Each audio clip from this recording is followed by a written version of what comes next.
Эфир нашего телеканала продолжит программа «Актуальное интервью». В студии Иван Лазаренко. Здравствуйте. С 1 июня начнутся долгожданные школьные летние каникулы.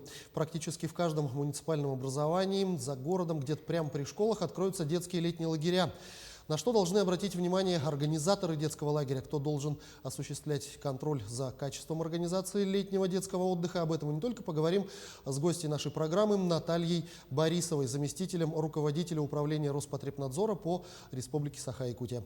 Наталья Борисовна, я вас приветствую. Здравствуйте. Добрый день. В начале программы расскажите о плановом количестве лагерей, которые откроются в этом году, и сколько детей они смогут охватить, и какие сроки начала открытия летних лагерей с учетом нашей погоды в этом году планируется. Да, в этом году, несмотря на непростую санэпидситуацию, дети будут у нас отдыхать в летних оздоровительных лагерях республики. И на сегодняшний день у нас в реестре состоит 573 лагеря, в которых планируется отдохнуть более 38 тысяч детей. Это 489 лагерей дневного пребывания, 42 детских загородных оздоровительных лагеря, 1 загородный санаторно-оздоровительный лагерь, 1 санаторий и 40 лагерей труда и отдыха. Предполагается, что летняя оздоровительная кампания будет состоять из 3 смен. И первая смена для дневных лагерей, она начнется с 5 июня, а с 15 июня уже будут открываться круглосуточные лагеря, стационарные базы отдыха. Что касается северных районов, даты открытия будут зависеть от природно-климатических условий в регионе. Но учитывая нынешнюю эпидобстановку, какие требования предъявляются в этом году к летним лагерям и как родителям отправить ребенка в лагерь, который соответствует требованиям и прошел все проверки?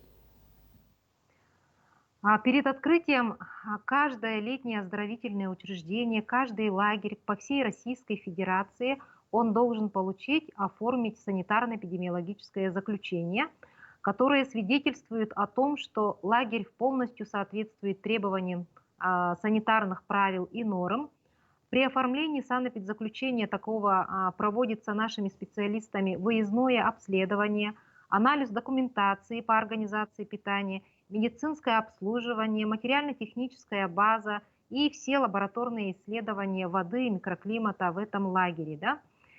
Имея такой документ, этот лагерь попадает в реестр, так называемый реестр.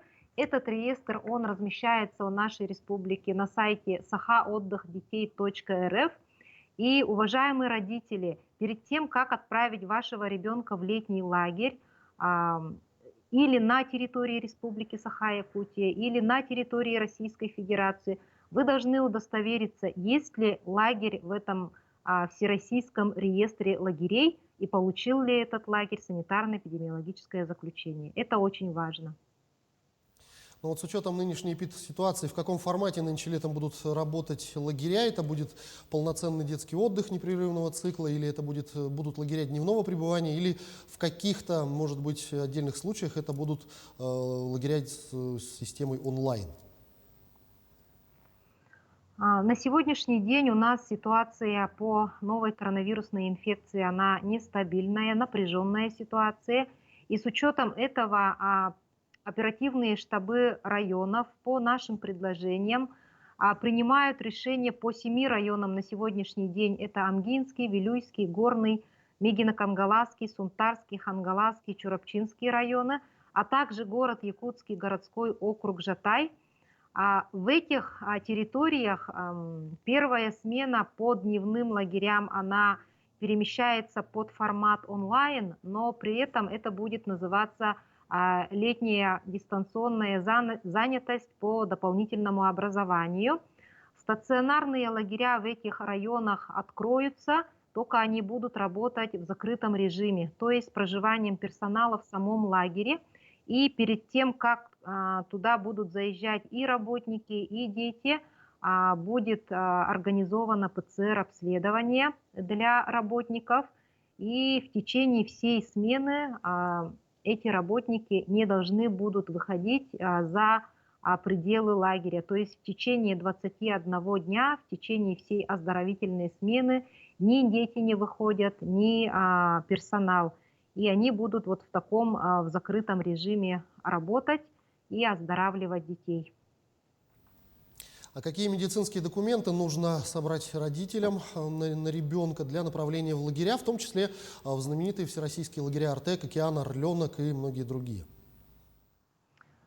Да, для нас важно, чтобы для санитарной службы очень важно, да, оформление на каждого ребенка справки о состоянии здоровья. То есть это определенная уже учетная форма, 79-я форма. Помимо результатов осмотра туда входят данные об эпидокружении за последние 14 дней, то есть называемая в народе это справка об отсутствии инфекционных заболеваний. Кроме того, по городу Якутску дети должны будут, направляемые дети в загородные стационарные лагеря, они будут сдавать ПЦР, то есть по месту жительства в поликлинике. И эти анализы поликлиника, лечебно-профилактическое учреждение будет направлять нам для исследования. То есть это что касается города Якутска. А в целом по районам дети ПЦР-обследование не проходят, но все работники загородных стационарных лагерей, они, конечно же, по требованиям нового Санпина, они проходят ПЦР-обследование. А что касаемо лагерей «Артек», «Океан», «Орленок», эти лагеря обязательно требуют с детей, кроме тех справок и учетных форм, эпидокружения, санаторно-курортная карта, справка о состоянии здоровья, требует за 3 дня до заезда в лагерь ПЦР-обследование ребенка на новую коронавирусную инфекцию. Это что касаемо вот таких лагерей Краснодарского, вот Приморского края. Ну, еще один очень важный вопрос, это вопрос организации питания в лагерях. Как проверяются и проверяются ли поставщики продуктов питания в детских лагерях, и каким образом оно должно быть организовано вот с учетом текущей ситуации? Обязательно ежегодно специалистами Роспотребнадзора по приказу Федеральной службы Роспотребнадзора по поручению правительства Российской Федерации проводятся внеплановые проверки, но также и плановые проверки. И все поставщики продуктов питания в лагеря, они все проверяются. На сегодняшний день нами проверено 111 поставщиков продуктов питания, в 14 предприятиях были выявлены нарушения, и на них были составлены протоколы об административном правонарушении. На сегодняшний день мы уже начинаем внеплановые проверки по самим лагерям, то есть уже с 5 июня, как лагеря уже начнут работать, нами будет проверена и организация питания, и в целом вся работа и деятельность по лагерям. Приказы уже такие изданы. Вот все-таки пребывание ребенка в летнем лагере – это не просто какое-то приятное времяпрепровождение, но и присутствует момент оздоровления. А как оценивается эффективность оздоровления детей в лагерях? Так, в загородных стационарных лагерях у нас имеется методика оценки эффективности оздоровления детей, то есть ребенок при заезде за первые 3-4 дня проводится, перед заездом, да, проводится оценка. Это проводится у нас измерение роста, массы тела, мышечная сила, жизненная емкость легких. Это в начале смены и за 3-4 дня при окончании смены. Также тут предусматривается балльная система. Есть 3 варианта оценки: положительная, удовлетворительная и неудовлетворительная. И по запросу родителей лагеря должны предоставлять им результаты оценки эффективности оздоровления их ребенка в течение всего периода смены. Да? И введено понятие такое, как недополученный оздоровительный эффект. Это вследствие того, что если мы выходим на проверки и находим нарушение санитарного законодательства по условиям проживания, по организации питания, водоснабжения и другие нарушения, да, то расчет недополученного оздоровительного эффекта по конкретному загородному лагерю высчитывается вот специалистами Роспотребнадзора по итогам проверки. А в целом данные по эффективности оздоровления, они составляются медицинскими работниками в лагерях и направляются в Министерство образования в разрезе районов. Министерство здравоохранения делает свод по всей республике, и в разрезе каждого района у нас в концу оздоровительной смены появляются такие вот итоги и такая отчетность. Какие пожелания вы бы хотели донести до родителей, которые решат в этом году направить детей в детский лагерь? Ну, в целом это безопасность, да, надо собрать детишек, собрать полностью, вот заходите, пожалуйста, на наш сайт, на сайт Федерального Роспотребнадзора, есть очень хорошие там методические рекомендации, есть инфографика, как родитель должен собрать ребенка в детский загородный стационарный лагерь, какие вещи взять, какие с собой вот документы, все это очень хорошо прописано. И на сегодняшний день я, конечно, бы хотела обратиться к родителям.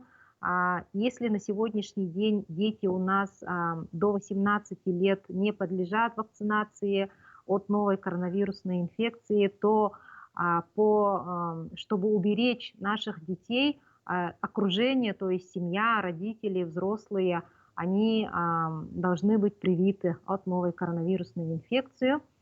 Ну вот, я желаю всем детям отличного отдыха, а родителям уверенности в безопасности ваших детей. Наталья Борисовна, большое спасибо, что ответили на наши вопросы. Я желаю вам всего доброго. До свидания. Это была программа «Актуальное интервью». Об организации детского летнего отдыха в этом году мы говорили с Натальей Борисовой, заместителем руководителя управления Роспотребнадзора по республике. Берегите себя. Даже если вы вакцинированы, не забывайте надевать маски и соблюдать дистанцию в общественных местах. До встречи в эфире.